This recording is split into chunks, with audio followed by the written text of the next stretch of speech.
네, 안녕하세요. 오늘은 한국의 온라인 베팅 환경에 대해 좀 깊이 들어가 볼까 합니다. 구글 검색하면 많이 나오는 글들이나 betplace.us 같은 리뷰 사이트들 정보를 저희가 쭉 훑어봤거든요. 네, 그래서 뭐 일일이 다 찾아보실 필요 없이 저희가 핵심만 딱 뽑아드리려고요. 이번 시간 목표는요. 이 복잡한 정보들 속에서 한국 온라인 베팅의 법적인 현실, 또 이용 가능한 옵션은 뭐가 있는지, 그리고 뭘 조심해야 하는지 이런 걸 좀 명확하게 정리해 보는 겁니다.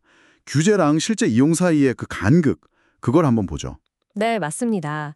이게 참 흥미로운 지점이에요. 국내법은 엄격한데 현실에서는 해외 사이트 이용이 꽤 있거든요. 합법적인 스포츠 토토나 프로토랑 또 해외 사이트가 뭐가 다르고 뭘 고려해야 하는지 그런 이야기들을 좀 나눠보면 좋을 것 같습니다. 그럼 법적인 부분부터 확실히 짚고 넘어가죠. 한국 형법상으로는 원칙적으로 온라인 도박은 불법이잖아요. 네, 그렇죠. 상습 도박은 처벌 규정도 있고요. 근데 또 일시오락은 괜찮다고 하는데 그 기준이 좀 애매모호한 것 같아요. 맞아요. 그게 좀 그렇죠.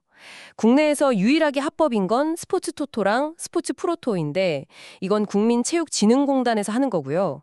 근데 많은 분들이 아시다시피 해외 사이트보다는 배당률이 좀 낮고 또 걸 수 있는 경기도 좀 제한적이라는 그런 평가가 있죠. 그래서 정부에서도 불법 사이트는 계속 막고 있는 거군요. 네, 그래서 뭐 VPN 써서 우회 접속한다 이런 얘기도 나오고요. 그럼에도 불구하고 해외 사이트를 이용하는 사람들이 꽤 있다는 건데 왜 그럴까요? 배당률이나 경기수 말고 또 다른 이유가 또 있을까요? betplace.us 같은 리뷰 사이트들 보면요.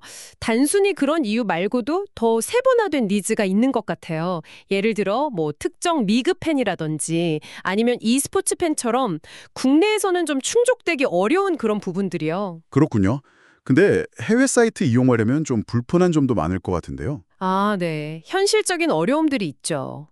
예를 들면 국내 신용카드나 은행 계좌는 이게 추적이 될 수 있으니까 좀 쓰기 꺼려지고요. 그래서 보통 스크릴이나 네텔러 같은 전자지갑을 많이 권장하더라고요.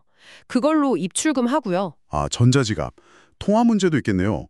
원화 지원 안 하는 곳이 많다면서요? 맞아요. 대부분 유로나 달러 뭐 이런 외화를 써야 하니까 환전 수수료가 들 수 있고요.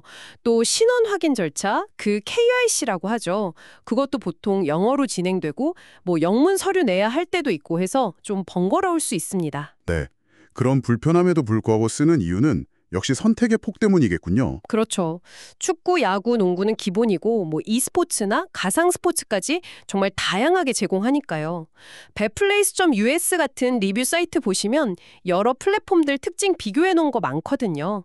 저희가 설명란에도 관련 사이트 목록 링크를 넣어뒀으니 한번 확인해 보시면 좋을 것 같아요. 네, 맞아요.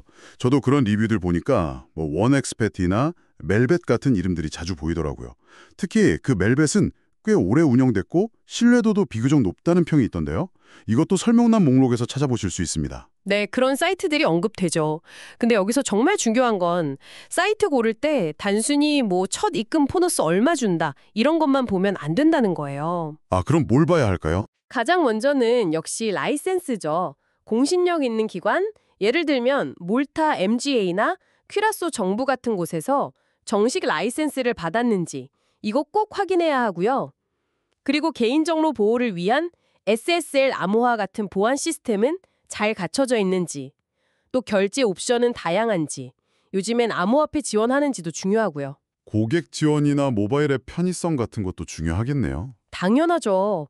그리고 실제 이용자들 후기, 리뷰를 참고하는 것도 정말 큰 도움이 됩니다. 하긴 편리하고 선택지가 많아도 위험성은 분명히 있는 거니까요.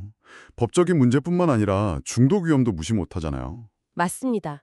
어떤 연구에서는 불법 사이트가 합법 사이트보다 중독 위험이 훨씬 높다는 결과도 있었어요. 왜 그럴까요? 아무래도 베팅 금액 제한이 없거나 약하고 또 언제 어디서든 너무 쉽게 접근할 수 있으니까 자기도 모르게 과도하게 베팅하게 될 수 있는 거죠.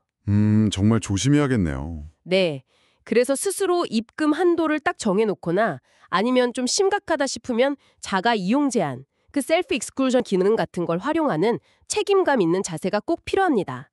그리고 혼자서 좀 힘들다 싶으면 한국도박문제관리센터, KCPG 같은 전문기관의 도움을 요청하는 것도 좋은 방법이고요. 네, 오늘 이야기를 정리해보면 한국의 온라인 베팅 환경은 엄격한 법규와 또 쉽게 접근할 수 있는 해외 옵션 사이에서 좀 팽팽한 긴장감이 있는 것 같아요. 편리함 뒤에는 분명히 법적, 재정적 위험, 그리고 중독의 가능성이 있다는 걸 꼭 기억해야겠습니다. 네, 맞습니다. 그래서 어떤 사이트를 이용하시든 오늘 저희가 말씀드린 기준들, 라이센스, 보안, 결제 방식, 사용자 평가 같은 것들을 정말 꼼꼼히 확인하고 신중하게 접근하시길 바랍니다. 더 자세한 정보나 저희가 언급한 사이트 목록은 설명란 링크를 다시 한번 확인해 주시고요. 마지막으로 이런 질문을 한번 던져보고 싶네요. 기술은 계속 발전해서 국경 없는 플랫폼 접근이 점점 더 쉬워지고 있잖아요. 이런 상황에서 앞으로 한국의 온라인 베팅 관련 법이나 또 실제 사람들의 이용 행태는 어떻게 변해갈까요?